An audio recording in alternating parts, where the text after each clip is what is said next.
Now, normally we'd be doing sports, but today we're doing This is Ghana, and we have one of the exhibitors here with us on the show. You do remember that This is Ghana is on the 6th and the 8th of September, a few weeks away, 2025. And this time around, we're not doing it at the AMA forecourt, we're doing it at the IFWA Sutherland Park. And come over, come and see indigenous Ghanaian brands, you know, showcasing their export-ready material, clothing, all kinds of things, cars, anything that you can think of, food, etc., will be all showcased at the This is Ghana Fair. And we have one of the exhibitors here, as I said, Elorm Derrick Amoako. He is the creative lead for Pim Pum, and he's here with me in studio to discuss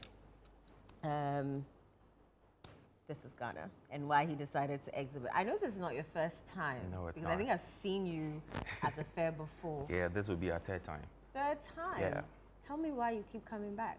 As a brand, one of the things you can't trivialize is visibility. Right.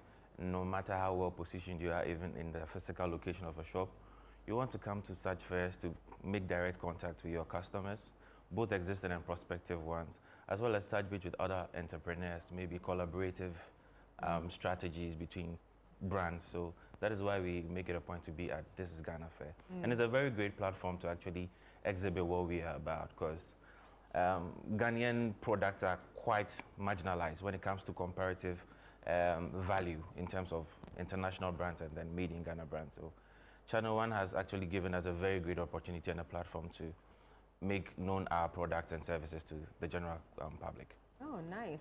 So this will be a third fair. Yes. And tell me, have you met other people there at the fair where you've collaborated with? Yes, oh. we have. Okay. We have. Other exhibitors there happen to be colleagues or friends I know in the industry. And when I mean industry, I don't mean the fashion industry, I mean the entrepreneurial industry. Right. So we have Caveman Watches, we have Mark Banzi, we have JJ Professional. These are people I knew before the fair, and at the fair we've been able to touch base. Gideon Shoes and I have actually had a photo shoot. Oh. Yeah, so it's a very, it's a very good way of cross-selling to the customers. Right. Yeah, that way we build deeper network with both brands, yeah. Let's talk about your brand, Pim Pum. Yeah. Why Pim Pum? Pim Pum just translated as tailored in Dakan dialect, yeah, Pim Pum. And it was birthed out of the need of ready-to-wear clothes that were made with good precision and quality. There is this prejudice about ready-to-wear, quote unquote, either the fabric quality, either the craftsmanship, either the finishing. So when I realized there was this gap that people wanted good clothes without having to dealing with the tailor stress, I felt this is a good opportunity to actually launch a brand that serves that need for men. That's how come Pim Pum was birthed. Just men at the moment. Just men at the moment. That's unfortunate. Well, for now, over the years, we've been able to draft a very good pattern that fits different body morphs.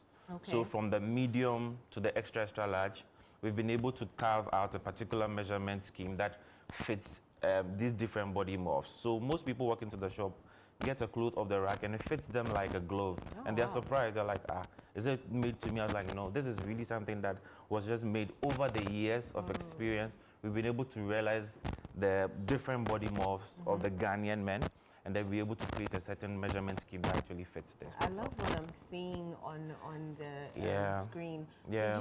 Did you, is that what you studied? No. You didn't study? No, no, you know, the Ghanaian parents would always say that I want my son to be some doctor, engineer, lawyer, yes. Those kind of things. So I pursued my first degree in accounting at the University of Professional Studies. Right. Well, back then it was Institute of Professional Studies. But from childhood, I've always had this flair and passion to sketch and create. It's always been a thing for me. So right after uni, during my national service day, I used to do t-shirt printings. And over the years, it actually evolved into what we are now witnessing as Pim Pum. But I'm sure your accounting degree is still helping you in very helpful, very helpful. Because in the entrepreneurial journey, you have to keep evolving to be able to stay relevant. Even aside the accounting, you have to come into the knowledge of the scope of the current market trends, fashion trends, even human resource or human capital is a very vast field to speak of. So it's a journey of continually challenging yourself, learning and evolving.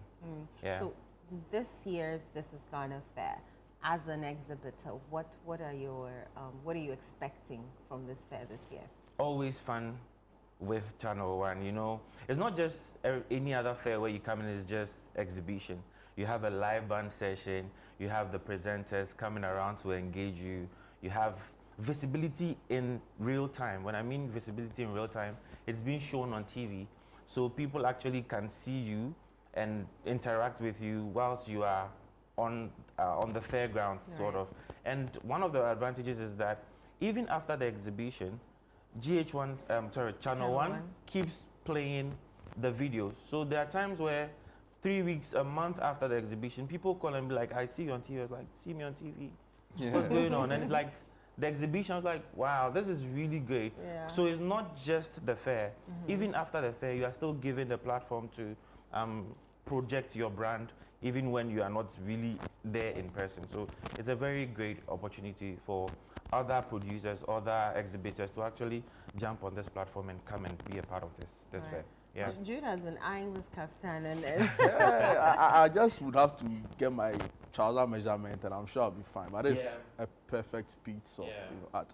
You know, I was going to ask you around, you know, I've seen that beyond going commercial and selling to make money, obviously, which is why every business is in place. You also have a very authentic African feel. Yeah. So you blend a lot of a Dinkra symbol, you know, in your piece, your clothes, you know, which hold deeper, significant meanings for, you know, a lot of us. Is there a particular reason why you incorporate these symbols in the outfits you make? Yeah. So for me, one thing I say is that origin depicts originality. If you know where you're coming from, then you can actually project the identity that you want people to recognize you by or for. Dinkra symbols are not just symbols. I believe that the experiences that our forefathers had, that they didn't have the gift of literacy to be able to write. So they drew these symbols to encapsulate their experiences. And I say it's spiritual, because if somebody actually beckons on the word Jinyame, it is a very deep, it's a very deep sense of relation to a supreme being. Because it's not just about the idea of wearing clothes. It's an embodiment of what the person believes. I have here the hourglass, which it looks like, but it's called Emredane. It speaks of the transition from our humble beginnings to where we are now. So it's not just about clothes. If you wear any outfit on the streets of New York or Las Vegas, if you have an identity, it's a conversation starter. Yeah, because I mean, and not to even catch you, because I've tried to read around some of these things for some time, and I also got to learn that all of those Aztec designs we've seen in prints from the Western world, all of those also conveyed some other meanings, you know, in the design patterns. So for me, it's great that even as like a local business, you're still thinking, you know, on the global scene, trying to communicate values you hold on dearly here in the work you do. So that's amazing. Let me put you on the spot. What's your favorite Dinkra symbol? It would be Funtum Funefu Denchem Funefu. Hey, relax. Take it one by one for us again. Funtum Funefu Denchem Funefu. What does this It is the conjoined crocodile. So it's a symbol of unity. We have to come to that realization that we might have different focal points in our goals, but at the end of the day, it's about putting Ghana on the map, on the international map. So if I may be doing, say, shoes, or I am doing clothes, someone is doing shoes, someone is into other things, if we can actually come together, just as the fair gives us that platform, to project Ghana, to project Africa to the world, that we are different in our ways of thinking.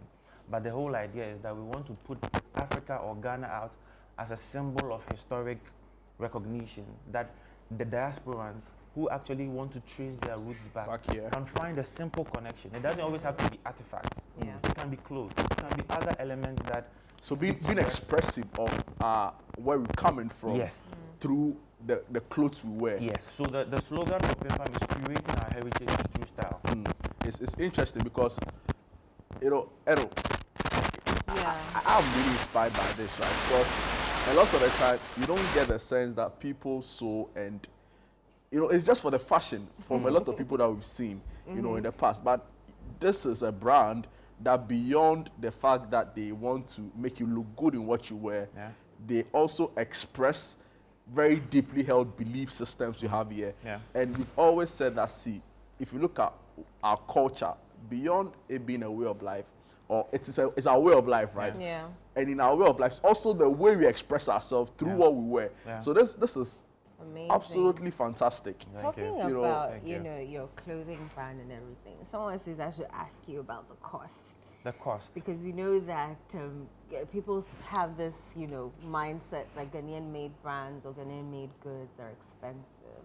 So how expensive are you? Very affordable, expensive, if I can put it that way. What I mean by that is value connotes, content connotes value, in the sense that whatever goes into the manufacturing of the product is what suggests the cost of it. We don't believe in the high margins. We want it to be accessible. It should be affordable for everybody to be able to patronize. By everybody, I mean people who place premium value on what they wear. Not everyone actually has that sort of attention to detail. Other people will just go with anything and everything. But if you want something that gives you that confidence boost, you step into meetings and you have that edge of, you know, some aura. Exactly. You know, aura, look good. There is a certain aura it comes with. You're just confident to step into rooms. So the price range, if I can put it out there, with as little as 500 cedis, you can get something from Pim Pam. Oh, that's beautiful. All the way to around 1,300, 1,500. But that depends on the construct and what goes into the making of the outfit. Wow. Let's come back to the outfit itself, because I'm still wild. So if I get you correctly in all of your conversation, there's something for every occasion. Yes. So we have from long sleeve shirts with Edinkra symbols. We have the casuals like I'm wearing for the folks who are not really into shoes. We have this sort of pieces for those who want to wear them to weddings and all that. So we have a range of, we even have jeans actually, tailored. Oh, really? Yes, we have tailored jeans. We have leather bags we are working on. There are a lot of things that we want to put out there under the umbrella of the brand. But for now, we've started with a few pieces and then gradually we build them up. One of the ideas that I really want to do is to come up with a pocket square that actually tells a story. It would be very nice to have a pocket square that has a Konfanoche actually conjuring the golden stool.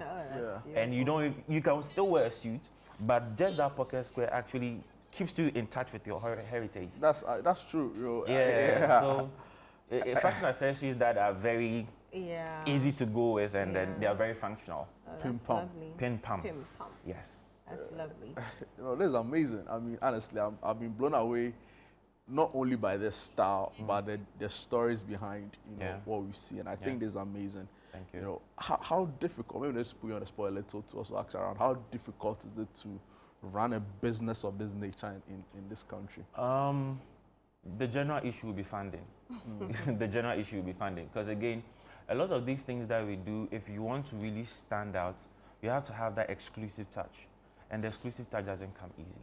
If we want to look at the creative aspect, human capital is a very important aspect, and working with tailors with the years of craftsmanship doesn't come cheap. Talk about the other machineries that are able to give us that finesse as other international brands is also one thing. And the other bit is the visibility. You can have a great product, have all the in-house stuff done, but if you don't have visibility, it's not going anywhere. Is there a role government can play? So, for example, i.e. Ministry of Trade and Industry, you know, I hear people say the infiltration of substandard materials, for example, is hurting the local industry. Is there a particular call you have to government, stakeholders, particularly the Ministry of Trade, in terms of supporting this industry? So I believe they have what it takes to support us. However, most entrepreneurs are not looking beyond their basic making a living standard. That is where the problem is. Because if you look at the structures that most international brands have, they have like long-term goals, and they have data records that actually back their vision drive. So if you go to these institutions and you have this information. They have, I'm sure they have packages and they have offers that would actually help us put the brand out there. But one thing is that if you go to any trade business or trade hub, do you have the capacity to supply if they give you the platform? Because if you are going to step onto an international market and contact any retailer abroad, or I mean, so it's a local capacity problem. It's a local capacity problem, I believe. I believe the government have the aids that are available to help us, but it all comes down to the capacity, the positioning. And the fact that a lot of these businesses don't even think outside what their immediate surroundings look like. They don't even think that they can scale up to a point where they become not even necessarily global, but a sub-regional, brand. True. But so how do we fix that problem? It's exposure, largely exposure. Yeah. Your ability to look beyond a certain point is only calibrated when you've come into contact with somebody who has been able to break the threshold. If we look at our fellow Nigerians, you look at the kind of fashion designers that are out there and the kind of audacious projects they do. You come to Ghana and there may be some people who are actually doing that, but it's not out there. So it's not a skill or a gift problem. It's just we have the how to, so the skill is there. The skill is there. The gift is there. It is there. So it's just you utilizing what else you have within the space to scale up. Yeah. Oh, that's interesting. I've not looked at it like that before. Is there a future where Pim Pum would add females? Yes. Into the category? Yes, there is. Now, why don't Because you I'm do jealous. cover and slit? I would have loved to get something for some cover and slits for my old girl. You know what I'm talking about. Not even cover and slit, because I love the Dinkra symbols, and I'm a bit jealous that I can't buy a top from No, but Pim to be Pum fair, some of the clothes really look unisex. It does. I mean, on the day of our opening, a lady came in and wore that particular outfit. Yeah. And it was. So why lit. don't you create a market for them? There is the market for ladies, but it's not yet readily available in store. If the lady works in store and actually wants something done, we can do that. But you see, the thing with women, as she would bear witness, is the size range. You can have someone be a size 10, two people be a size 10, and the fit will be different for them. But for men, likes Kokonte too much. But for men, a medium is a medium, a large is a large. Right. So somehow we will build off the expertise and the experiences that we go through along the way to create a unique pattern. So you have packages, right? So if someone walks in and say, I need 10 clothes for groomsmen, we do. You could do for them. We do. Yes, amazing. We do. Right. Amazing. Yeah. It'll be interesting to see you at the This Is Ghana fair. It will be very interesting to see you at the This Is Ghana exhibition. Yeah. I don't know. Is there anything else you want to tell us about, call people to come to your stand at the This Is Ghana exhibition? So, I mean, as always, those who have been to the stand would always say that we have discount sales at the fair. Usually we kind of find a way to give back to our customers who have been with us over the years and prospective customers who are looking to join the Pin Pam family. So they should expect good deals, discount sales at the fair. Also, we have some freebie on the side that will be given to people who actually find our booth. And on the other side, I just want to thank ChannelOne TV. It's freebie. No, you come there, the freebie. You have to go inside so that when you get there, you will see he says that, everything now. Oh, he's saying. You see, So I mean that would be it. But even before the fair, we are located inside East Legon, behind the former Lizzie Sports Complex, now the Despite Automobile Museum. We are about 100 meters from there, which is not far from the ANC Mall. They can give us a call on 020-501-6100, and they can also WhatsApp the same number for inquiries ahead of the fair. And you're on social media? On social media, on Instagram, we are PinPam, PINPAM_RTW. We are most effective on Instagram at the moment. I've been so impressed by this. I think that we need to support businesses like this because, I can only imagine the scale it could get to, and all of these global fashion brands you follow, they started like this. Some of them even have this kind of, exposure to start with. So, solid job. Thank you. You know, we are proudly behind you. Thank you. Come to the fair and come and buy. You know, Sure. It's very important. Sure. Thank you so much. Thanks for And having me. Elorm, thank you so much Thanks for having coming. me. So that's Pipam for you. If you haven't paid, come and pay your registration. You've registered, but you haven't paid. This is the time. 0205 973 973 is the number to call. And the fair is happening on the 6th and the 7th of September at the Ifwa Sutherland Park. I don't want to add the children. There's nothing there for the children anymore. Shout out to our amazing sponsors. And yes, so ChannelOne TV City 97.3. This is Ghana Exhibition happening on the 6th and 7th. You don't want to miss it. Absolutely.